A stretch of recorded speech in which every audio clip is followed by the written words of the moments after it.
Vi har haft om emnet lyd.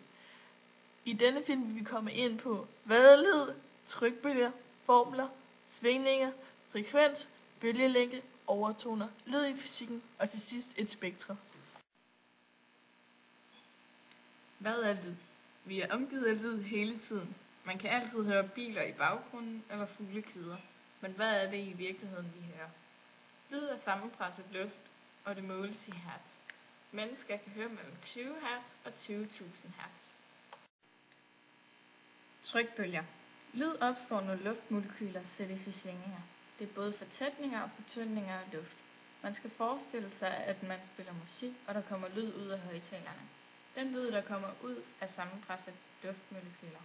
Nogle ligger tæt, og andre ligger længere fra hinanden.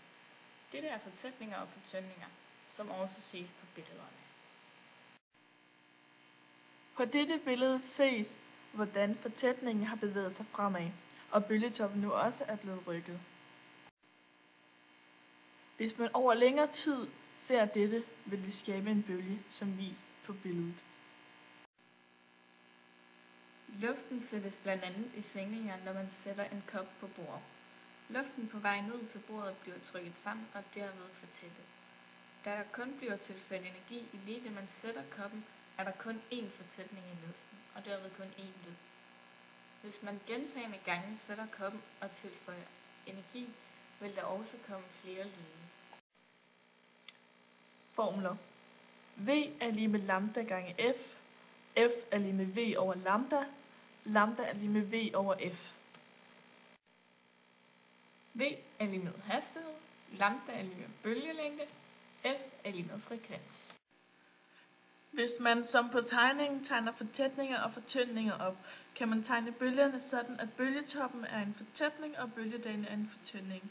En hel bølge er fra bølgetop ned til bølgedal og til bølgetoppen igen. Frekvens. Frekvens er svingninger per sekund, og det måles i hertz.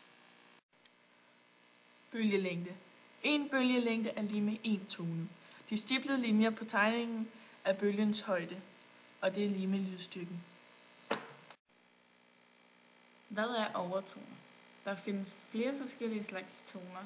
Der er både grundtoner og overtoner. Høj frekvens er lige med høj tone. Lav frekvens er lige med dyb tone. Grundtonen bestemmer tonehøjden. Sammensætning af overtonen bestemmer klangen. Lyd i fysikken. Lyd bliver påvirket af temperaturen. Jo højere temperaturen er, jo langsommere bevæger lyden sig. Da gitteret udvider sig, når temperaturen stiger, derfor vil molekyletætheden ikke være så tæt, og derfor vil lyden få længere til næste molekyle. Spektra. Vores første spektra er et fløjt. Den største udsvingning er grundtonen, som er et G. De små udsvingninger er overtoner, og da der er få af dem, er det en meget klar klang.